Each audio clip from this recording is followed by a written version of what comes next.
नमस्कार, good morning बहुत स्वागत है आपका टाइम्स नाउ नवभारत में। आपके साथ मैं हूं दीपिका यादव। गुड मॉर्निंग, मैं हूं आपके साथ श्वेता श्रीवास्तव। फिट इंडिया के सुपरहिट बुलेटिन दिखाएंगे आपको देश, दुनिया और देश की राजनीति से जुड़ी कुछ बड़ी खबरें। तो देखिए, हम लोग देश के सबसे प्रमुख इलाके में इस वक्त हैं। हमारे पीछे राष्ट्रपति भवन है, विजय चौक पर हम दिल्ली के मौजूद हैं और लोकसभा चुनाव है। ऐसे में तमाम देश दुनिया की बड़ी खबरें आगे आपके सामने रखेंगे। पर गुजरात के पोरबंदर से बेहद ही सनसनीखेज खबर सामने आई है, जहाँ पर 86 किलो ड्रग्स टीम ने बरामद किया है और 600 करोड़ इसकी कीमत बताई जा रही है। जरा अंदाजा लगाइए कितना बड़ा जखीरा जब्त किया गया है। गुजरात एटीएस, कोस्ट गार्ड और एनसीबी का ये जॉइंट ऑपरेशन था, जहां पोरबंदर से 86 किलो ड्रग्स जब्त की गई है। आपको बता दें 28 अप्रैल की रात को दरअसल ये ऑपरेशन चलाया गया था। बोट के साथ 14 पाकिस्तानियों को भी गिरफ्तार किया है। ये बड़ी खबर, गुजरात के पोरबंदर से 86 किलो ड्रग्स बरामद हुए हैं। गुजरात एटीएस, कोस्ट गार्ड और एनसीबी का ये जॉइंट ऑपरेशन। तो ड्रग्स जब्त की गई है, बाजार में उसकी कीमत 600 करोड़ रुपए बताई जा रही है।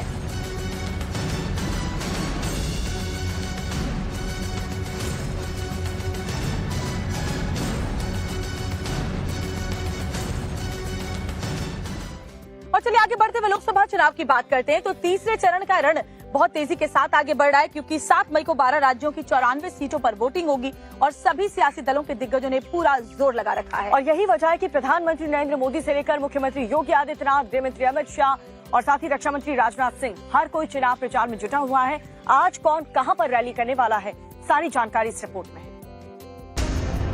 तीसरे चरण का चुनाव प्रचार जोरों पर है।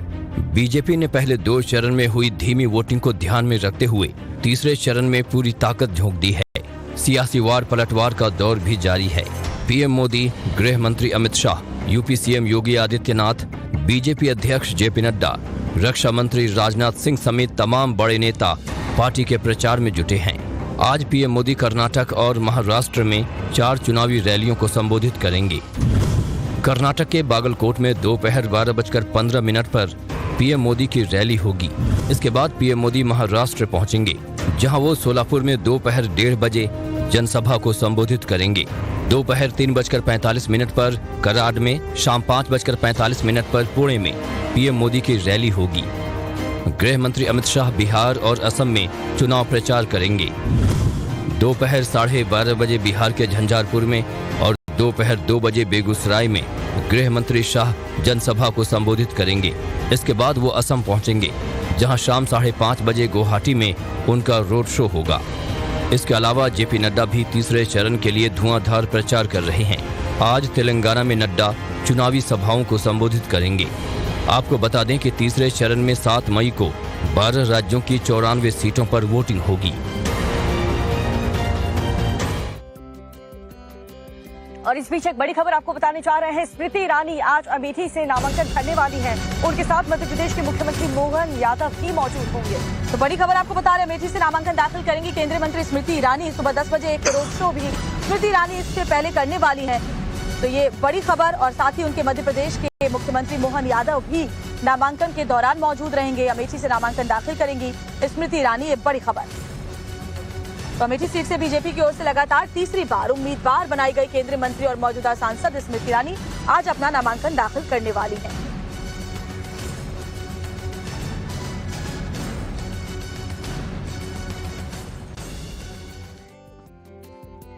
वैसे चुनाव प्रचार का अलग अलग अंदाज में नजर आ रहा है। केंद्रीय मंत्री स्मृति ईरानी अपने नामांकन से पहले एक अनोखे अंदाज में प्रचार करती हुई नजर आई, जिसमें वो स्कूटी चलाती हुई दिखाई पड़ी। जहां सड़कों पर स्मृति ईरानी निकली और रैली के दौरान उन्होंने महिलाओं से, युवाओं से बातचीत भी की है।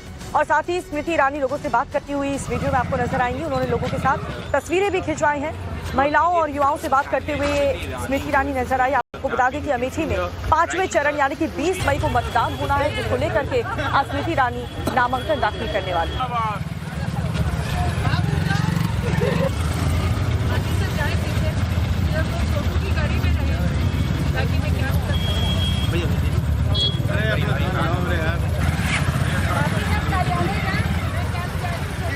और बात मुख्यमंत्री योगी आदित्यनाथ की करें तो उनके प्रचार करने का तरीका, वो भी चुनाव के दौरान, बहुत ही अनोखा होता है। और यही वजह है कि पार्टी उन्हें देश भर में पार्टी के लिए प्रचार करने के लिए भेजती।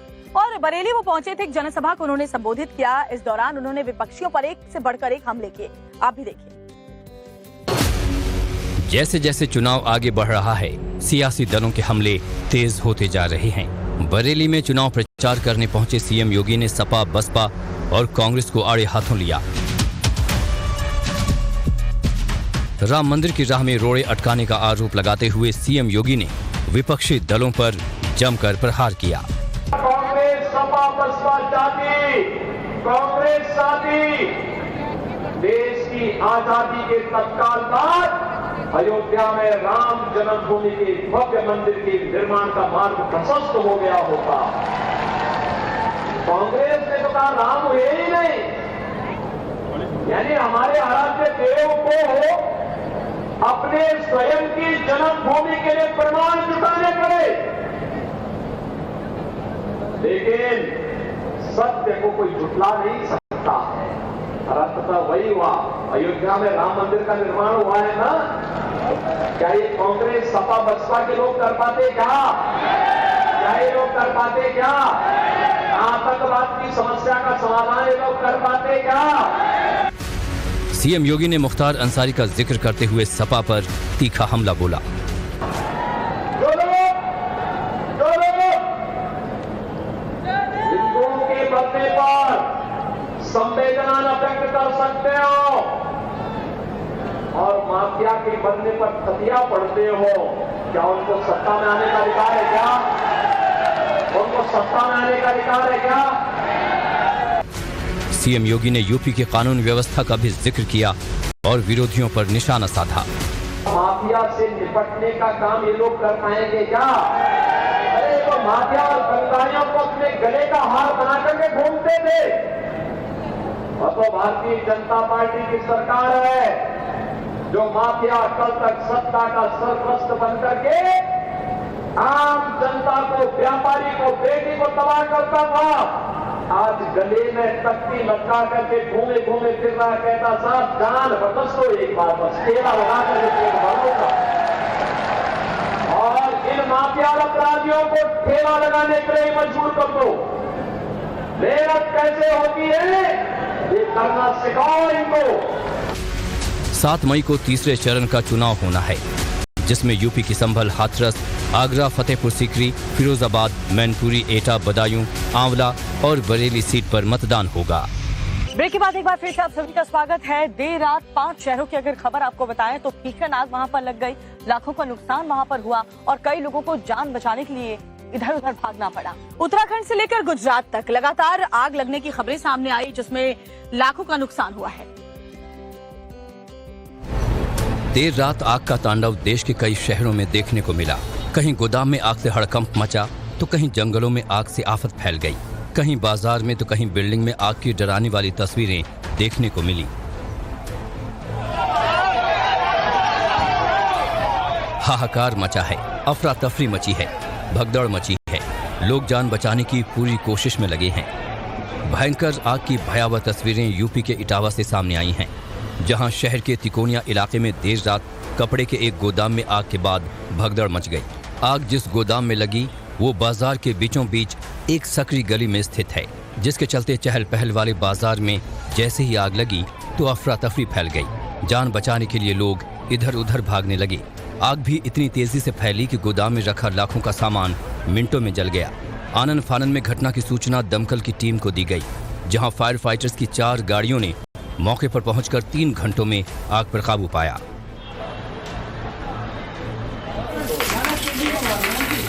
आग की दूसरी घटना ऋषिकेश से सामने आई, जहां शहर के परशुराम चौक पर टेंट के गोदाम में भीषण आग लगने से हड़कंप मच गया।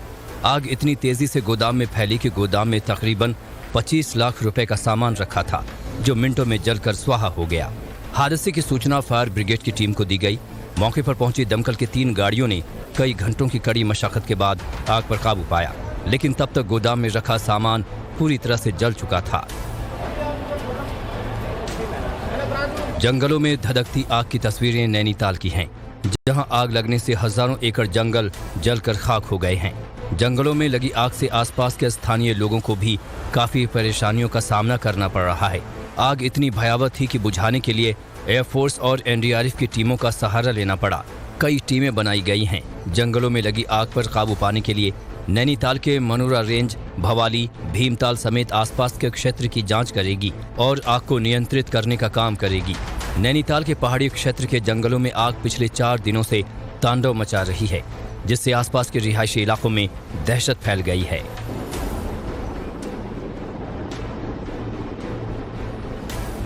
बिल्डिंग में आग लगी है। आग पर काबू की पूरी कोशिश की जा रही है। तस्वीरें मध्य प्रदेश के मंदसौर के महाराणा प्रताप बस स्टैंड के पास की हैं, जहां नयापुरा रोड पर स्थित एक 5 मंजिला बिल्डिंग में आग लग गई। इस बिल्डिंग में बैंक और कई अन्य ऑफिस चल रहे थे। जिस वक्त आग लगी उस वक्त बिल्डिंग के अंदर 20 से 25 कर्मचारी काम कर रहे थे, जो अंदर फंस गए। आनन फानन में आसपास मौजूद लोगों ने फायर एग्जिट से उन्हें बाहर निकाला। उसके बाद मौके पर पहुंची दमकल की गाड़ियों ने बिल्डिंग में सुलगती आग को बुझाया। आग की भयानक लपटें उठ रही हैं। दुकान के साथ साथ आग एक गाड़ी में भी धधक रही है। भयंकर आग की तस्वीरें गुजरात के नडियाद जिले के एक बाजार की हैं, जहां अचानक लगी आग से हड़कंप मच गया। उठ रही आग की लपटों को देखकर अंदाजा लगाया जा सकता है कि ये आग कितनी भयानक थी। कुछ ही मिनटों में पहुंची दमकल की टीम ने 1.5 घंटे में आग पर काबू पाया, लेकिन तब तक गाड़ी और दुकान पूरी तरह से खाक हो चुका था। आग दुकान पर गिरी हाई टेंशन बिजली की लाइन से लगी और कुछ ही मिनटों में आग ने विकराल रूप ले लिया। हिमाचल प्रदेश से लेकर जम्मू कश्मीर तक 30 अप्रैल तक बारिश और बर्फबारी की चेतावनी जारी की गई है। मौसम विभाग की माने तो मौसम विभाग का कहना है कि ऊपरी जो पहाड़ी इलाके हैं वहां येलो अलर्ट जारी कर दिया गया है। और शिमला की अगर बात करें तो वहां पर बारिश और बर्फबारी के बाद जो लैंडस्लाइड हुई है उसमें 2 लोगों की मौत हुई है। लेटेस्ट अपडेट वहां से क्या है, देखिए इस रिपोर्ट में। अप्रैल का महीना खत्म हो रहा है। उत्तर भारत के मैदानी इलाकों में गर्मी का प्रकोप बढ़ता ही जा रहा है, तो वहीं पहाड़ी क्षेत्रों में अप्रैल का महीना दिसंबर वाली फील दिला रहा है। बेहिसाब बर्फबारी हो रही है। जहां तक नजर घुमाएंगे सिर्फ बर्फ ही बर्फ नजर आएगी। बर्फबारी इतनी ज्यादा हो रही है कि लोगों का घरों से बाहर निकलना मुश्किल हो गया है। ऐसा ही नजारा जम्मू कश्मीर से लेकर हिमाचल तक का है, जहां पिछले 2 दिनों से भारी बर्फबारी हो रही है। जम्मू कश्मीर के ऊपरी हिस्सों में बर्फबारी के चलते लोगों का घरों से निकलना मुश्किल है। जहां तक नजर घुमाएंगे सिर्फ बर्फ ही बर्फ नजर आएगी। तो कुछ ऐसा ही हाल पहाड़ी राज्य हिमाचल प्रदेश का भी है, जहां मौसम ने एक बार फिर करवट ली। ऑरेंज अलर्ट के बीच हिमाचल के पहाड़ों में जमकर बर्फबारी हुई। बर्फबारी की वजह से प्रदेश की करीब 60 सड़कें और 3 नेशनल हाईवे बंद हो गए। लाहौल स्पीति, चंबा, कांगड़ा और कुल्लू की करीब 60 सड़कें बंद हैं। हिमाचल में बेमौसम हो रही बर्फबारी और बारिश के चलते लैंडस्लाइड की घटनाएं भी सामने आ रही हैं। शिमला जिले जुब्बल में चलती गाड़ी पर लैंडस्लाइड से 2 लोगों की मौत हो गई। पहाड़ से भारी मात्रा में मलबा और चट्टानें गिरने से बुलेरो गाड़ी चपेट में आ गई। पुलिस के मुताबिक हादसा उस वक्त हुआ जब गाड़ी स्नेल से गुजर रही थी। इसके बाद पुलिस जेसीबी की मदद से गाड़ी से मलबा और चट्टानें हटाई गई। गाड़ी में सवार 2 लोगों के शव बरामद कर जुब्बल अस्पताल में पोस्टमार्टम करवाया गया। जम्मू कश्मीर से लेकर के राजधानी दिल्ली तक कई सड़क हादसे हुए हैं और बेहद खौफनाक हादसों की तस्वीरें भी सामने आई हैं, जिनमें 10 लोग मौत हो गई है, 15 लोग घायल हो चुके हैं। और देखिए, कश्मीर के सोनमर्ग में यात्रियों से भरी जो गाड़ी थी वो नदी में जा गिरी, तो वहीं बिहार में चुनाव ड्यूटी के लिए जा रहे जवानों की बस दुर्घटना का शिकार हो गई। कहां पर क्या अपडेट्स हैं, देखिए रिपोर्ट।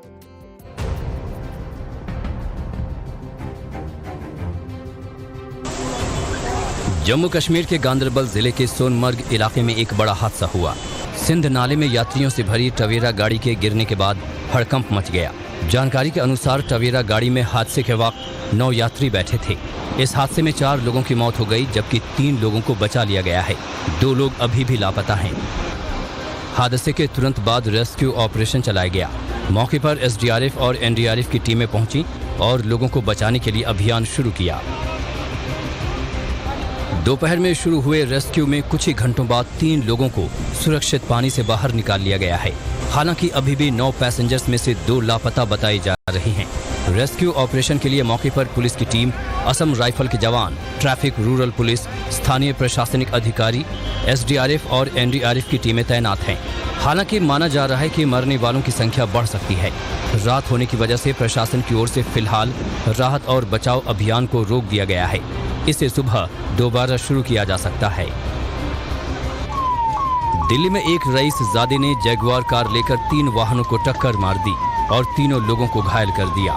पुलिस ने मौके पर जाकर देखा तो तीनों वाहनों को नुकसान हुआ था। वहीं जैगुआर कार ने जिस कैब में टक्कर मारी उसके ड्राइवर समेत 2 लोग घायल हो गए। टक्कर इतनी जोरदार थी कि घायल हुए दोनों लोग वेंटिलेटर पर हैं। पुलिस ने तफ्तीश की तो पता चला कि एक युवक जैगवार कार लेकर बेतरतीब तरीके से चला रहा था, जिसकी वजह से यह हादसा हुआ। उन्नाव में एक सड़क हादसा हुआ। उन्नाव हरदोई हाईवे पर तेज रफ्तार ट्रक और बस में जोरदार भिड़ंत हो गई। इस हादसे के बाद मौके पर चीख पुकार मच गई, जिसके बाद ग्रामीण घटनास्थल पर पहुंचे और पुलिस को सूचना दी। हादसे के दौरान बस में करीब 20 लोग सवार थे। तस्वीरों में देखा जा सकता है कि हादसा कितना खतरनाक था कि टक्कर के बाद बस के परखच्चे उड़ गए। इस भयंकर हादसे में 6 लोगों की मौत हो गई है, वहीं 12 लोग घायल हो गए हैं। हादसे के घायलों को इलाज के लिए अस्पताल में भर्ती करवाया गया है। बिहार के गोपालगंज में भीषण सड़क हादसा हुआ है, जहां गोपालगंज से सुपौल जा रही सुरक्षा बलों की 3 बसें हादसे का शिकार हो गई। हादसे में एक बस ड्राइवर समेत 3 जवानों की मौत हो गई है। दुर्घटना में 12 से ज्यादा जवान गंभीर रूप से घायल हुए हैं। हादसे के बाद मौके पर काफी अफरा तफरी मच गई। बताया जा रहा है कि पुलिस लाइन से 3 बस में 242 महिला और पुरुष जिला बस के जवान चुनाव कराने के लिए सुपौल जा रहे थे। रास्ते में बरहिमा मोड़ के पास बस रोककर सभी नाश्ता कर रहे थे। तभी तेज रफ्तार में आई कंटेनर ने पीछे से एक बस में टक्कर मार दी। एक बस में टक्कर से 2 और बसें आपस में टकरा गई। और एक बड़ी खबर आपको बता रहे हैं, छत्तीसगढ़ से आ रही है दर्दनाक हादसे की, जहां बेमेतरा में भयानक हादसा हुआ है, जिसमें 8 लोगों की मौत हो गई है, जबकि 23 लोग घायल बताए जा रहे हैं। तो खड़े वाहन में ट्रक ने टक्कर मार दी है। मरने वालों में 3 बच्चे भी शामिल हैं। तो ये ब्रेकिंग न्यूज, छत्तीसगढ़ के बेमेतरा में भयानक हादसा, 8 लोगों की जान चली गई है, 23 लोग घायल हैं, जिनमें कई की हालत नाजुक बताई जा रही है। बताया जा रहा है कि एक खड़ा वाहन था जिसमें ट्रक ने टक्कर मार दी और इसकी वजह से 8 लोगों की मौके पर ही मौत हो गई और मरने वालों में 3 मासूम बच्चे भी शामिल हैं। तो दर्दनाक सड़क हादसे की यह खबर छत्तीसगढ़ के बेमेतरा से आ रही है।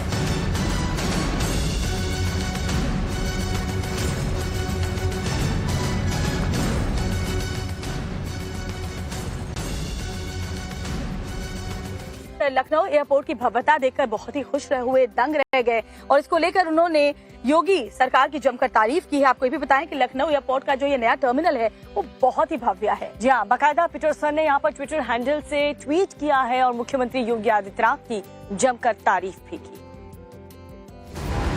देश में तो बुलडोजर बाबा के लाखों समर्थक हैं, लेकिन कई विदेशी भी उनके मुरीद हो चुके हैं। जी हाँ, सही समझा आपने। हम बात कर रहे हैं यूपी के सीएम योगी आदित्यनाथ की, जिनके काम की तारीफ विदेशी भी करते नहीं थक रहे हैं। लखनऊ एयरपोर्ट के नए टर्मिनल को देखकर पूर्व क्रिकेटर केविन पीटरसन भी गदगद हो गए और इसे वर्ल्ड क्लास का बताया। उन्होंने ट्विटर पर नए टर्मिनल की तस्वीर पोस्ट की और सीएम योगी को भी टैग किया। पीटरसन ने लिखा कि लखनऊ में नए एयरपोर्ट के टर्मिनल पर फूलों की सड़क, इस सबसे खूबसूरत राज्य के लिए सभी ने बेहतरीन काम किया है। भारत तेजी से आगे बढ़ रहा है। उन्होंने इसके लिए सीएम योगी की प्रशंसा भी की। अपनी पोस्ट में लिखा, लखनऊ के नए एयरपोर्ट टर्मिनल में स्ट्रीट ऑफ फ्लावर्स वाकई में वर्ल्ड क्लास है। मुझे यकीन है कि मुख्यमंत्री योगी आदित्यनाथ को इस पर बहुत गर्व होगा। केविन पीटरसन आईपीएल 2024 के लिए लखनऊ पहुंचे थे। बता दें कि लखनऊ एयरपोर्ट के पुराने दोनों टर्मिनल की क्षमता कम थी, जिसकी वजह से योगी सरकार ने लखनऊ एयरपोर्ट का विस्तार कराया है। एयरपोर्ट का नया टर्मिनल खूबसूरत तो है ही, ज्यादा क्षमता वाला भी है। तीसरा टर्मिनल मार्च महीने से ही शुरू हुआ है, जिसकी सालाना क्षमता 80 लाख यात्रियों की है। उत्तर प्रदेश में 4 इंटरनेशनल एयरपोर्ट मौजूदा समय में वर्किंग हैं। साथ ही 11 घरेलू एयरपोर्ट भी संचालित हो रहे हैं।